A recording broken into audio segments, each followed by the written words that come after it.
Welcome back to our studies from 1 Samuel. Let's turn in our Bibles to 1 Samuel chapter 16 to the place where we were. Verse 13. So Samuel took the horn of oil and anointed him in the presence of his brothers. And from that day on, the Spirit of the Lord came upon David in power. Samuel then went to Ramah.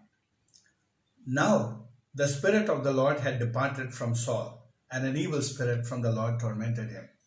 And yesterday we actually spent some time discussing verse 14. And you have an idea of what it means. Then let's continue. Verse 15. Saul's attendant said to him, "See, an evil spirit from the Lord is tormenting you." So how was the spirit tormenting him? Was he having convulsions or something like that, frothing at the mouth? From the rest of Saul's life that we read, we see no such evidence of the spirit forcing him to do. But on the other hand, we see him depressed, morose. We see him having fits of rage, murderous intention, intense jealousy. He feels insecure. So all these were there. But somehow people around Saul realized that this was not merely a mental problem. See, depression, anger, fits of rage, jealousy, all these things are a part of our fallen human nature. You are near an evil spirit to have these things. But somehow people around Saul realized that there may be more to his conduct than merely fallen human nature. They felt that there was something demonic about his conduct. So they tell him that, let's see what they tell him. Verse 16. Let our Lord command his servants here to search for someone who can play the harp. He will play when the evil spirit from God comes upon you, and you will feel better. They also seem to somehow realize that this evil spirit was sent by God as a judicial act to punish Saul. They recognize this. And they can also see there are times when the Spirit comes upon him and there are times when that is not so. So they say, whenever this evil spirit comes, this person can play the harp. Then you will feel better.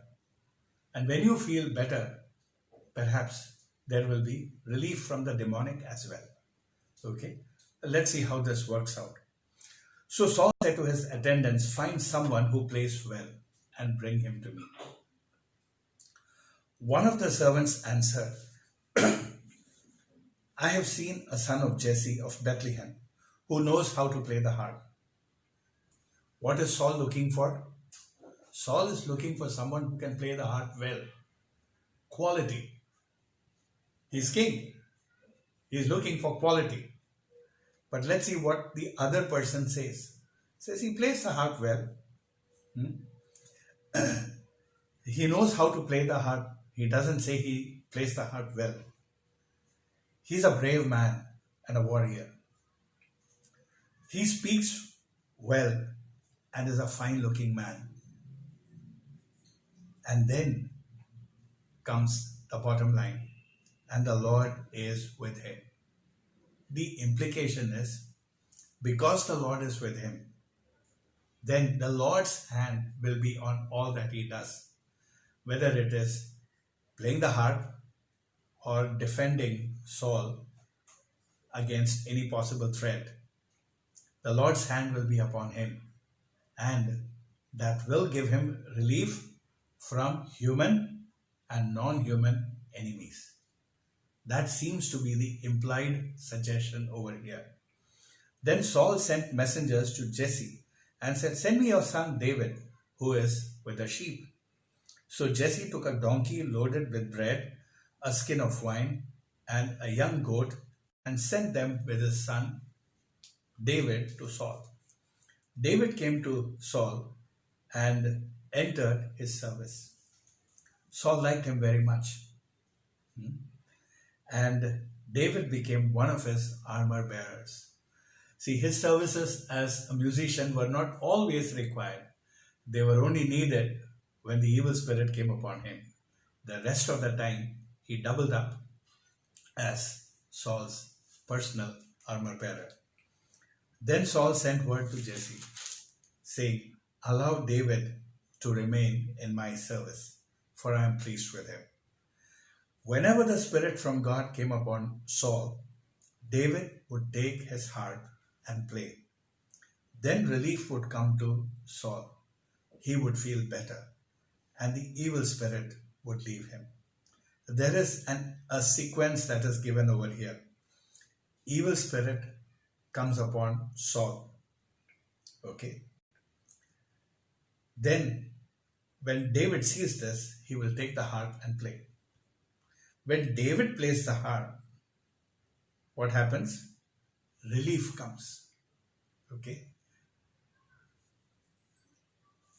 He will feel better, which meant he did not feel well before. So when the evil spirit came upon him, made him feel unwell. Maybe there were dark clouds in his mind, depression, a sense of doom, fear, anxiety, a sense of foreboding. All these would come upon him. And then David would play the harp. So, what shall we say? Music then is the remedy. If a person is tormented by evil spirits, music will help. Let's try to understand music. Music is a way of expressing one's emotions. Okay? The words and even the score, all that expresses feelings. But there is more to music than expression. It evokes a response. And that is why music is very important in theatre. When there is a play in progress, there will be music. The music reinforces what you see. If there is a scene where danger threatens, there is a particular type of background music. If the scene is romantic, then there is another type of music. So it reinforces. It's like there are the actors, there is the lighting, and there are also the sounds, the background music. All that conveys an effect. And it not only creates a certain ambience, but it also evokes a response in us. Which is why in religion, whatever be the religion, there is extensive use of music to arouse a feeling of worship in the participant. All the militaries of the world have bands which will arouse feelings of patriotism and heroism. Music is powerful.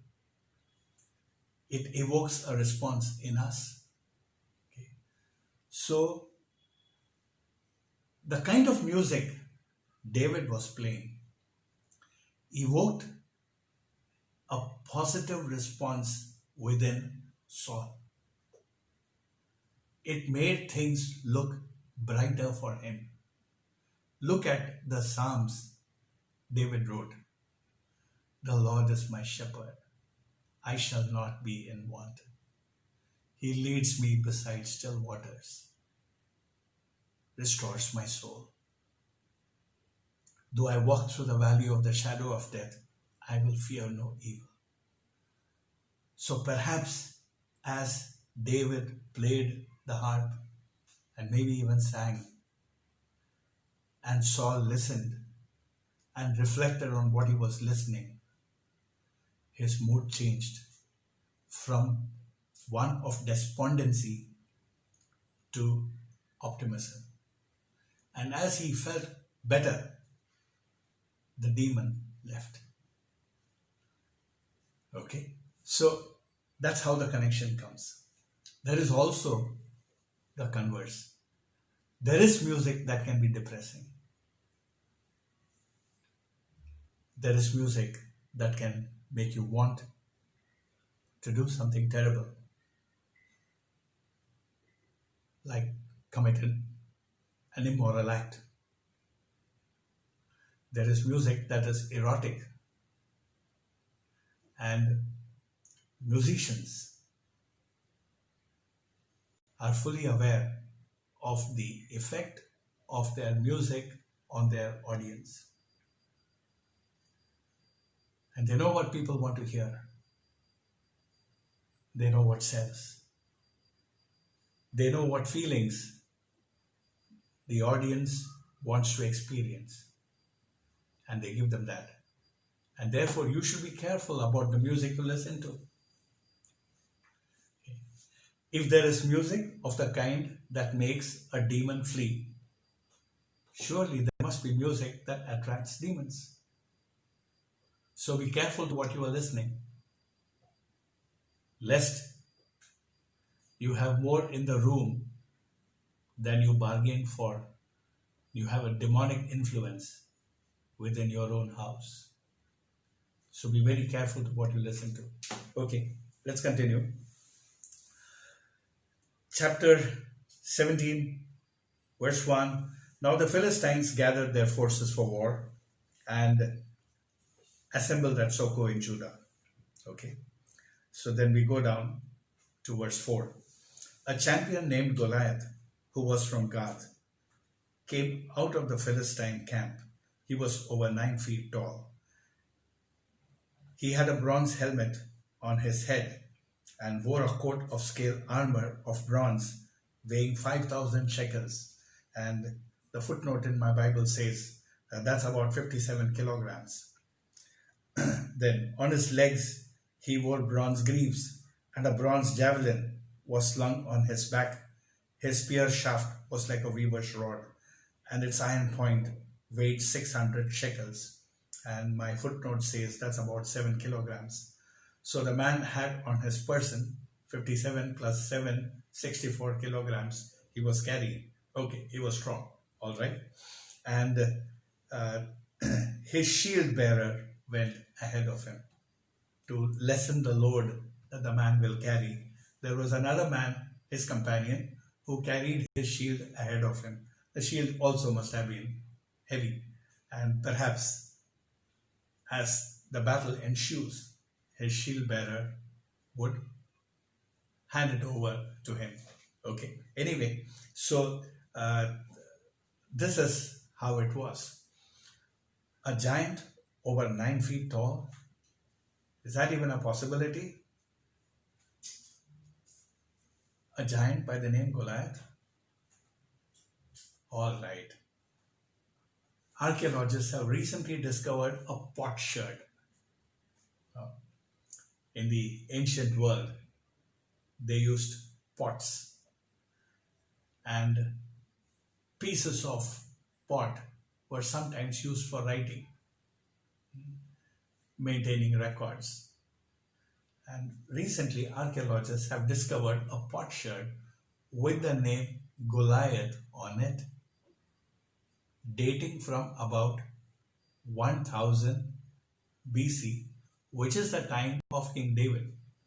A potsherd from that time, bearing the name Goliath, found in a place known as Gath.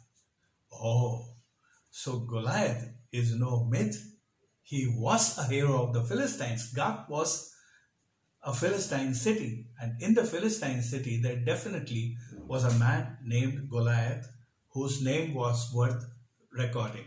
Okay, so we don't know if this is the same Goliath that the Bible talks about, but we do know that there was a Goliath in Gath. Okay, all right. Then Goliath stood and shouted to the ranks of Israel, "Why do you come out and line up for battle? Am I not a Philistine? And are you not servants of Saul? Choose a man and have him come down to me. If he is able to fight and kill me, we will become your subjects. But if I overcome him and kill him, you will become our subjects and serve us." Then the Philistine said, "This day I defy the ranks of Israel.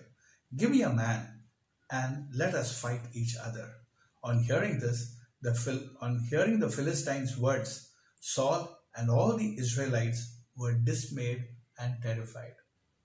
Why was Saul dismayed and terrified? Because logically, he should go out to meet Goliath. He was a head and shoulders above anyone else in Israel. Perhaps the only one who could see Goliath eye to eye. Saul may not have been all of 9 feet, but he was the closest that Israel had. Besides, he was Israel's king. He was afraid because he knew that the Lord had left him. So he did not have the confidence to face his opponent on the battlefield. The confidence that he had had before when he went out leading Israel. He didn't have it now. Now David, verse 12, was the son of an Ephrathite named Jesse, who was from Bethlehem in Judah. Jesse had 8 sons, and in Saul's time he was old and well advanced in years. Jesse's 3 oldest sons had followed Saul to the war. The firstborn was Eliab, the second Abinadab, and the third Shammah. David was the youngest. The 3 oldest followed Saul, but David went back and forth from Saul to tend his father's sheep at Bethlehem. Okay, so David divided his time between service to Saul and looking after his father's sheep. Okay, then verse 16. For 40 days the Philistine came forward every morning and evening and took his stand. Now Jesse said to his son David, "Take this ephah of roasted grain, these 10 loaves of bread for your brothers, and hurry to their camp. Take along these 10 cheeses to the commander of their unit. See how your brothers are, and bring back some assurance from them. They are with Saul and all the men of Israel in the valley of Elah, fighting against the Philistines." Okay. Early in the morning, David left the flock with a shepherd. Okay, so this is where we are actually beginning our study of the makings of a hero. So how does a hero happen? How does a hero happen? He gets bitten by a radioactive spider, giving him superhuman abilities. Right? That's okay for comic books and movies. That's not how real life heroes are made. Heroes are made decision by decision,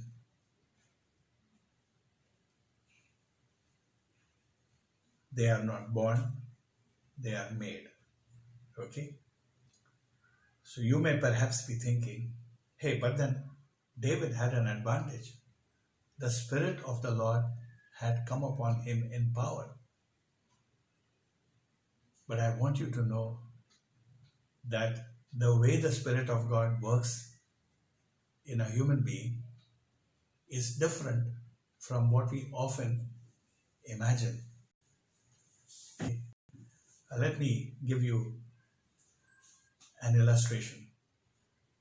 Some time back, I was watching a documentary on TV, and here is this temple that is dedicated to monkeys. And the priest of the temple, a spirit would come and take possession of him. So they showed that. And here is this guy who is looking like any other human being. Suddenly, when that spirit came upon him, he changed. He was on all fours, scurrying around, scratching, and his behavior was just like a monkey. Okay. He would pull his lips back and snarl at people and attack them if they got too near. He behaved just like a monkey. But when the Spirit was not on him, he was not like that. He was a gentleman. He spoke to people nicely. But when the Spirit took over the man, he was not in control. The Spirit was. Is that how the Spirit of God works? No. When we read the New Testament, the Apostle Paul is talking about how things should happen within the church. He talks about how a person should not speak in tongues unless there is someone to interpret. Then he says about how 2 or 3 prophets should speak. And if a revelation comes to someone who is sitting down, the speaker should stop and allow him to speak. And then in that context he says, for the spirit of the prophets is subject to the prophets. Or in other words, those who exercise the gifts of the Spirit of God are not beside themselves. They are in control. They can go ahead and do something that the Spirit of God is prompting them to. And when they do it, they will experience His power to do it. Or they can choose not to, restraining themselves. Okay? God doesn't force us. We don't become puppets in the hands of the Spirit of God. So, though we read that the Spirit of God came upon him in power, that does not mean he was a puppet in the hands of the Spirit of God. He still had to make choices. What the Spirit of God did was to prompt him and to empower him in what he did, if that was in line with what the Spirit of God desired him to do. That's how God's Spirit works in our lives. Okay? Normally. Except when he is acting judicially, as we see in the case of Saul later on. He was not in control. The Spirit of God was. That's judicial. But normally, God does not violate our freedom to choose. Okay. Then, why did the Spirit of God come upon him in power? We are told earlier through the prophet Samuel that God had chosen a man who was better than Saul. A man after his own heart. Oh, David already was a man after God's own heart. when God chose him and put his spirit on him. So a hero doesn't happen in a day. There was a genesis to it. And some of what David does as a person, we will look at a sizable part of what follows is about David. But we're talking about Saul right now. But we cannot but help look at David, and it provides a refreshing contrast to Saul. Okay, let's take a look. Verse 20. Early in the morning, David left. His father had asked him to go on an errand. So what does David say? Oh, I'm so busy. Who will look after the sheep? Oh, I don't feel like doing it. Maybe I'll go another day. Let me have some me time. Nothing. His father asked him to do something. David's obedience is prompt. Early in the morning, David left. Okay. His father doesn't have to send people rolling him on the bed. Yeah? Wake up, wake up. You need to get there at some decent time. Get up. It's a long way. No. Early in the morning, David was up and ready to go. He doesn't just walk off. What does he do? He left the flock with a shepherd. There's something he's doing already. That was also assigned to him by his father. Now his father is giving him another work to do. So he doesn't just drop this and take that up. He wants to make sure that the care of the sheep is in good hands. He entrusts the sheep to a shepherd, loaded up and set out as Jesse had directed. He did exactly what his father told him to do. He reached the camp as the army was going out to its battle position, shouting the war cry. Israel and the Philistines were drawing up their lines facing each other. David left his things with the keeper of supplies. His sense of responsibility can be seen. You have to remember that he's still a very young man. His sense of responsibility is impressive. He goes there and leaves whatever he has brought with the keeper of supplies, and then runs to the battle lines and greets his brother. I remember when we were children, we were playing cricket, and one of our friends was coming back from somewhere. He saw us playing and he decided to join us. So we played, and afterwards, when it was nearly dark, we went home. Then that friend's father came to my house. Stanley, did you see a brown paper bag in my son's hand? I didn't remember very well. I said, I think I saw, but I'm not very sure. You know, that bag had money. It had about 1 lakh rupees. That back then was a princely sum of money. This boy had left it on the playground, joined us for play, and then come home leaving the paper bag behind. God's gracious provision, the bag was still there when we got back in the night. Searching the place with flashlight till we located it. Okay. David was not like that. He didn't let the excitement of soldiers drawing up to their battle lines make him forget what he had. Okay.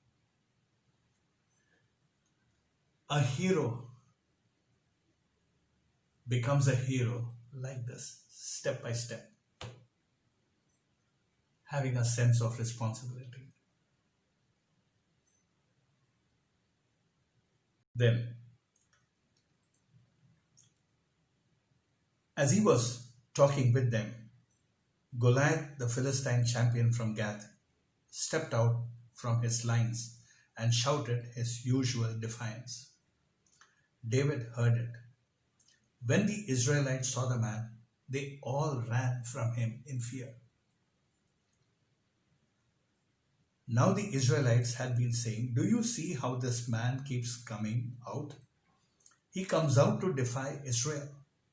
The king will give great wealth to the man who kills him.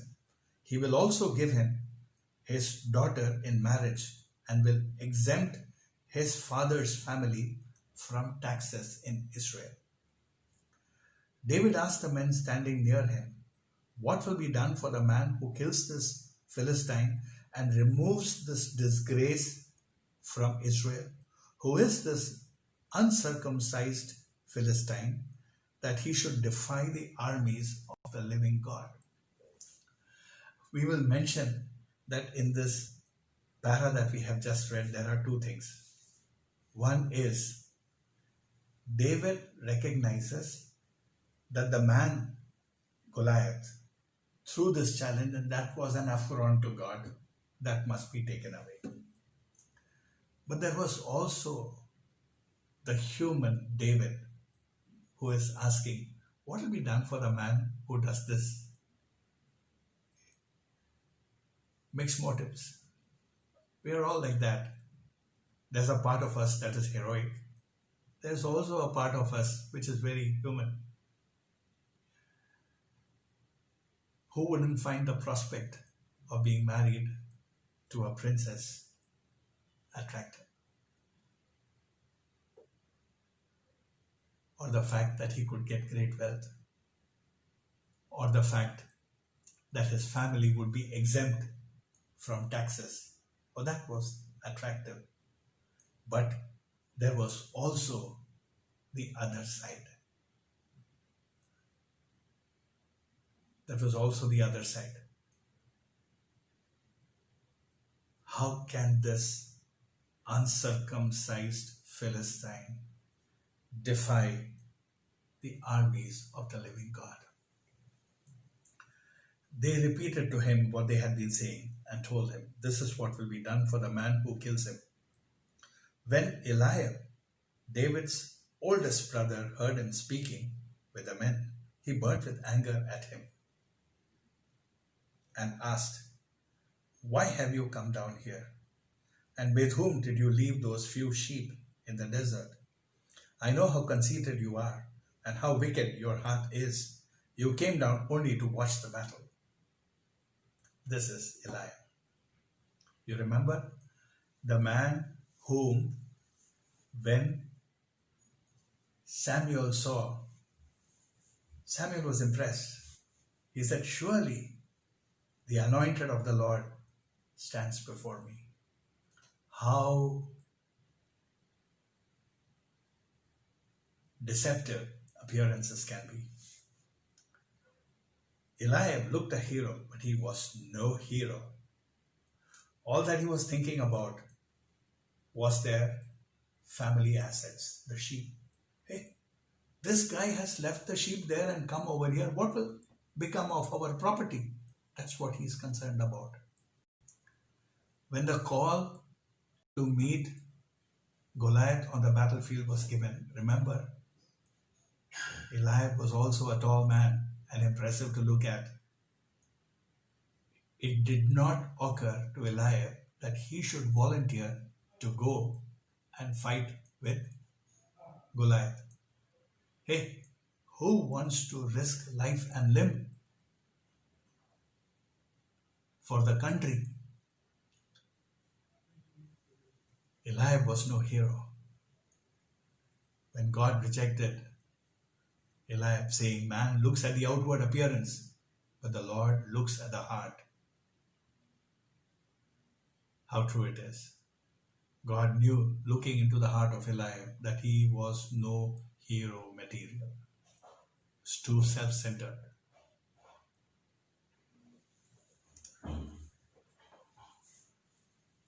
He accuses David of having wrong motives in coming over here. He says, you only want to watch the battle. That's the reason why you have come. Now what have I done? Said David. Can't I even speak? He then turned away to someone else and brought up the same matter. David was in his own way spreading the word. Maybe if he is asked to go, he would like to face Goliath.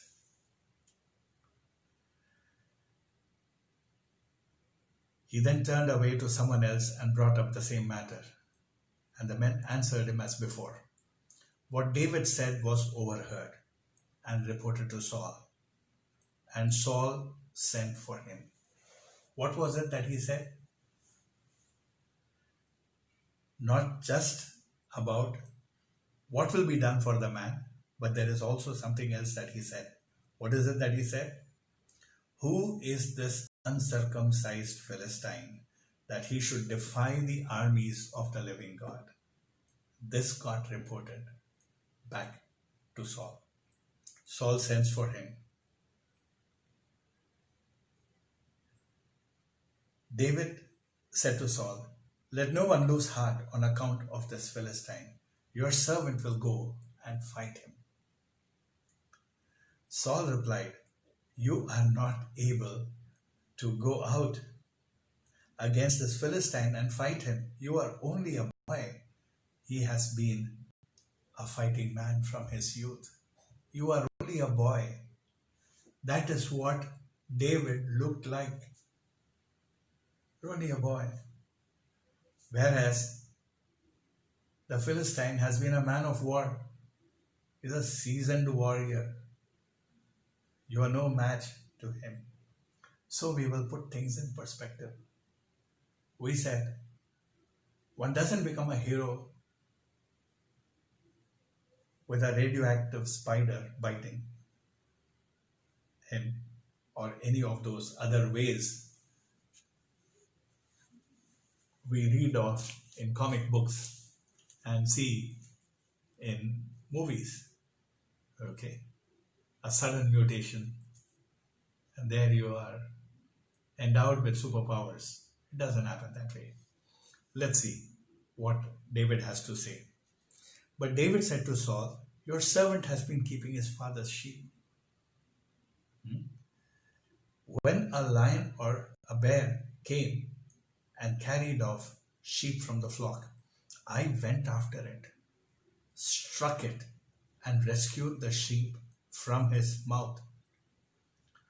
When it turned on me, I seized it by its hair, struck it, and killed it. Your servant has killed both the lion and the bear. Okay? That is what David was made of. He had been entrusted sheep by his father. He was going to guard it with his life. He was not hesitating to risk his life or limb in the defense of what his father had entrusted to him. That was a trait the Lord saw and liked. Entrusting the nation to this boy when he becomes a man would make sense. He will not hesitate to risk his life or limb in the defense of his people. Okay. That's the principle. You remember what the Lord said about stewardship? Whoever is faithful in little will also be faithful in much. Very often, with the little things of life, we are irresponsible. And we think, when something really big comes, I'll show what I'm made of. But guess what? Something big never really comes because you have proved your utter unworthiness to handle responsibility.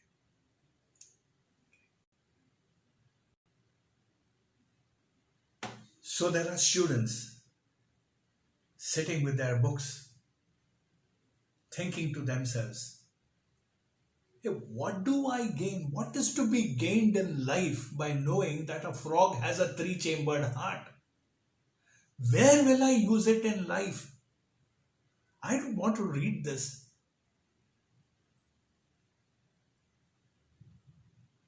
Remember, this is a task your parents and your teachers have entrusted to you.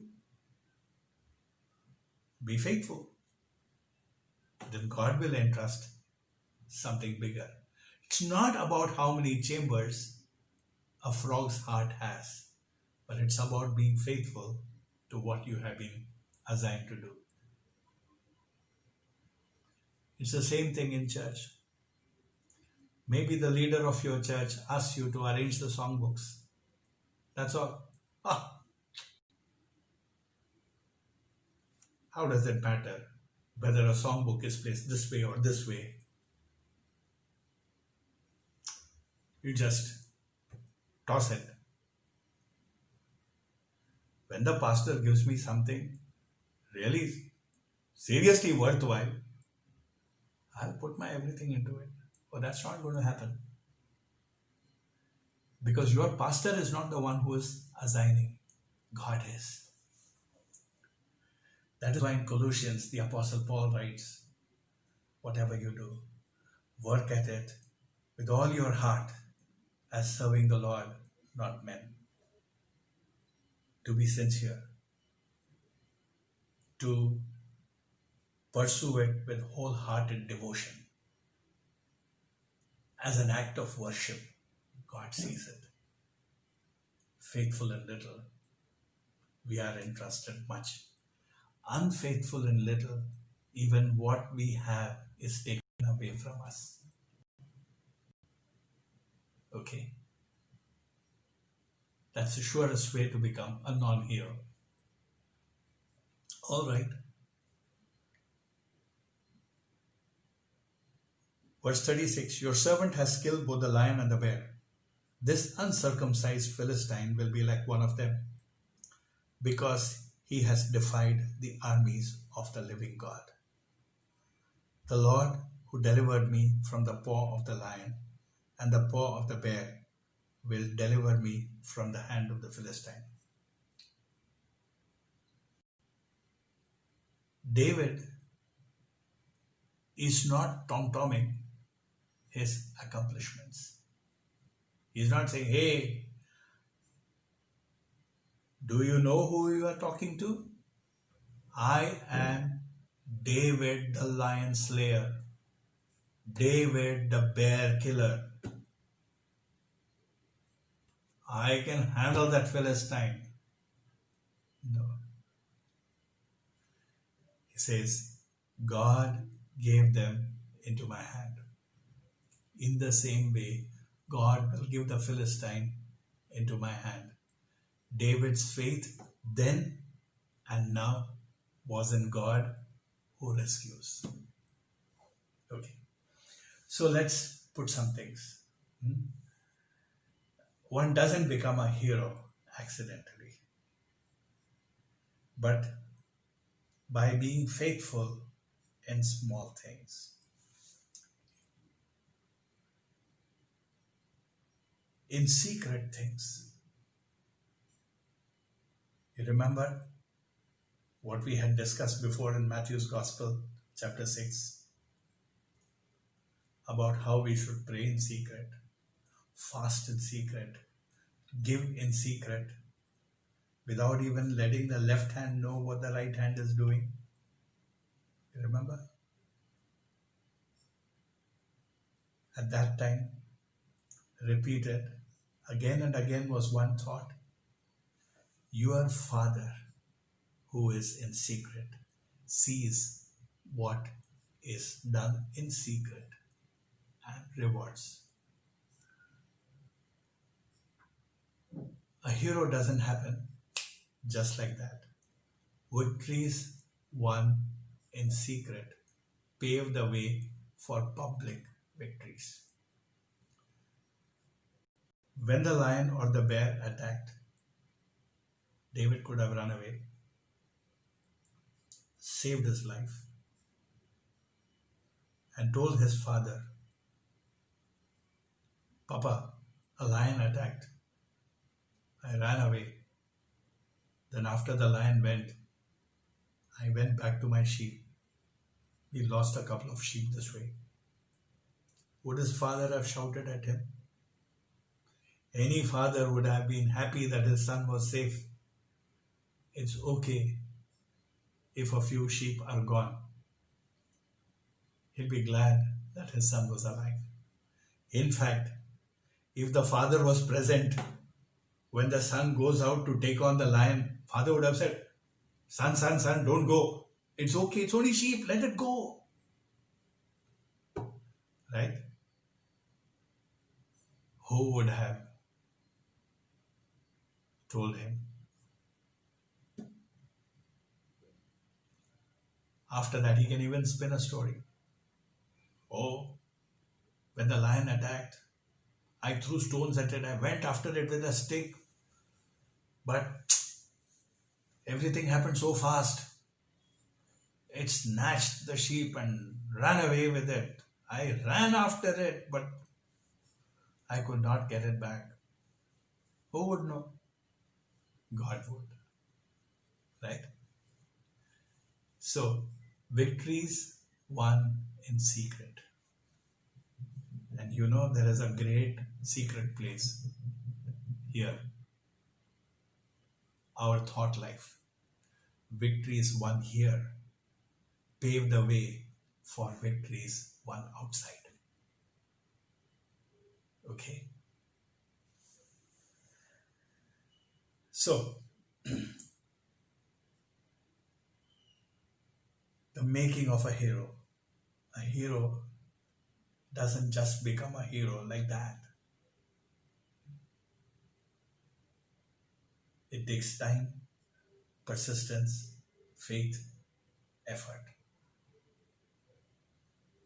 We'll close here. God willing, we'll continue tomorrow evening. Our time's up. Let's bow for prayer.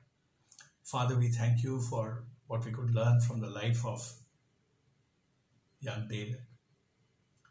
We pray that we too will win victories in our private personal life that will pave the way for our future in your service. To that end, we commit each one of us into your hands. Thank you for hearing us. In the precious and worthy name of our Lord Jesus, we offer this prayer. Amen. God bless you. See you, God willing, tomorrow evening at 7:30 p.m. IST to continue this. And God willing, tomorrow morning at 8 a.m. we will continue our studies from the life of Daniel. If you're free, do join us. Bye. See you.